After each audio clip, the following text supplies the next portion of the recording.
गांधी जी के शरीर पर जब भी देखो तो एक धोती हुआ करती थी, हाथ में एक किताब होती थी, होती थी कि नहीं? और सुना है कि घड़ी धोती में लटका लेते थे कि समय की उन्हें ज्यादा चिंता रहती थी। कभी पास में जाके देखा कि गांधी के पास जो किताब थी वो क्या थी? वो क्या किताब है? देखिए, आप गांधी को दिन रात याद करते हैं, चाहे अच्छे सेंस में करें चाहे बुरे सेंस में करें। गांधी के हाथ में एक किताब थी, उसका नाम है गीता। अब सवाल यह है कि गांधी उस गीता को हाथ में लेकर अहिंसा की बात करते थे, जिस गीता को सुनकर अर्जुन ने महाभारत का भीषण युद्ध किया। अब प्रश्न यह है, या तो गांधी को नहीं समझ सके या फिर गांधी को लोग नहीं समझ सके। गांधी जी को किसने राष्ट्रपिता बनाया, इस पे बहस नहीं है। ये सरकारी चीजें हैं, आनी जानी है। अगर 10-20 साल और रह लिए तो असली पिता का नाम आ जाएगा, लेकिन उसमें समय लगेगा। दूसरा, आपने एक शब्द बनाया है और तमाम पार्टियां उसको चलाती हैं और धड़ल्ले से चलाती हैं। हमारे यहां दान शब्द का बड़ा महत्व है और दान के साथ में एक चीज जुड़ी हुई है। जिस चीज को दान कर देते हैं फिर उसको मांगते नहीं, उसको हिसाब नहीं देते। पता नहीं कौन सी किताब में लिखा था, मुझे नहीं पता। ये वो तमाम जो प्रचारक हैं धर्म के,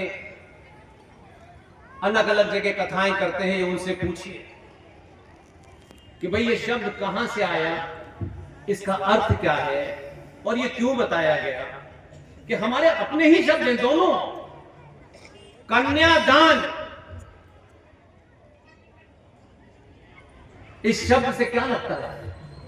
आपने पैदा किया, बड़ा किया, शादी की, अपनी जगह दान में दी जाती है कन्या। क्या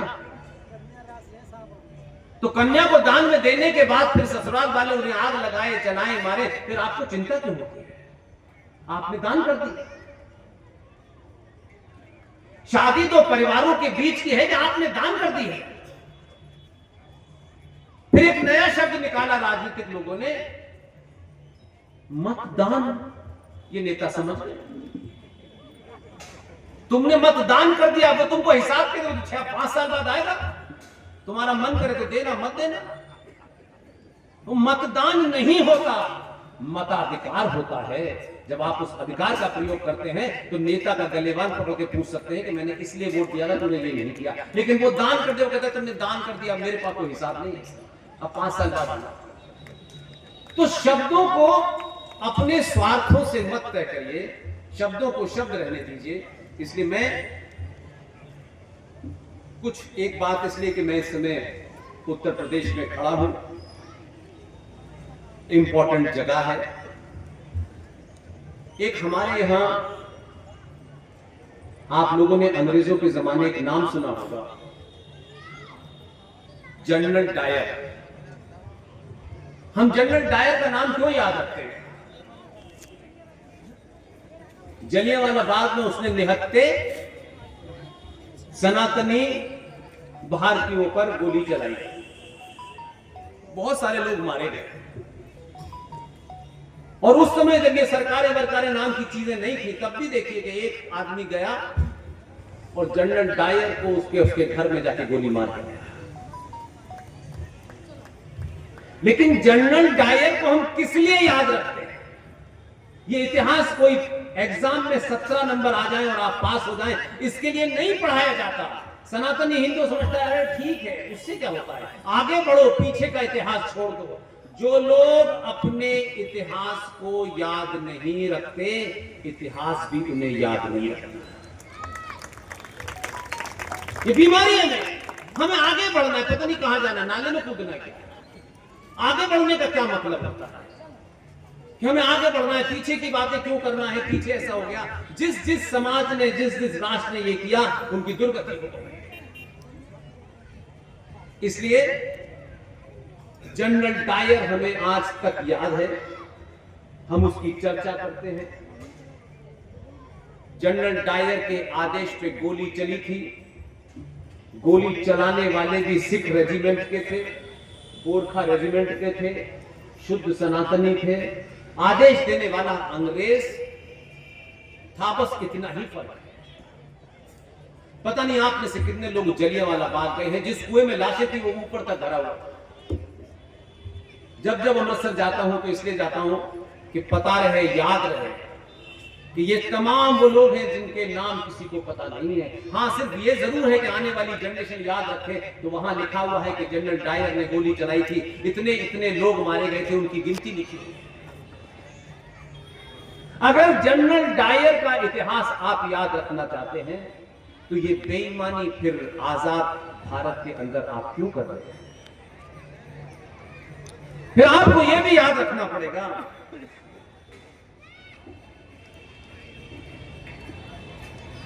कि दिसंबर 1992 को अयोध्या में किसके आदेश से गोली चली, हजारों कार सेवक मारे गए, वो तो जनरल डायर चला गया, वो तो जिंदा है। जिसके आदेश से गोली चली वो अपना हो, पराया हो, इस कास्ट का हो, उस कास्ट का हो, ये महत्वपूर्ण नहीं है। मेरी मांग है, हम में से कोई नहीं रहने वाला है। अयोध्या में भी जलियांवाला बाग की तर्ज पर एक बड़ा सा पत्थर लगाया जाए और जितने भी सनातनी हिंदू उनमें मारे गए हैं उनके नाम अंकित किए जाएं। और जिस पुलिस वाले ने यह आदेश दिया, जिस नेता ने यह आदेश दिया, उनका नाम भी लिखा जाए ताकि आने वाली नस्लों को याद रखें कि जिस राम मंदिर पर आराम से प्रसाद चढ़ा करके आप पूजा कर रहे हो उसमें आपके भाई बहनों ने अपनी आहुति दी थी। इसी तरह इतिहास जिंदा रहेगा।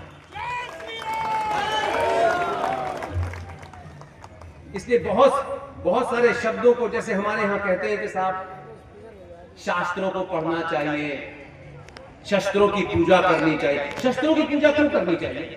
पूजा करने के बाद शस्त्र अपने आप चल जाते हैं क्या? तलवार उठ के अपने आप नाचने लगती है क्या?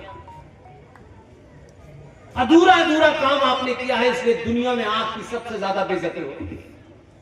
दुनिया में एकमात्र सभ्यता के लोग हैं कि जहां दुनिया ने ज्ञान लिया, जब कोई था नहीं, हम तब से हैं। हम कोई दिल्ली छोड़ के भाग रहा है, कोई इटावा छोड़ के भाग रहा है, कोई अपने शहर को छोड़ के भाग रहा है, कोई मकान बेच के भाग रहा है। ये भागने की प्रवृत्ति ही आपकी हार का कारण है।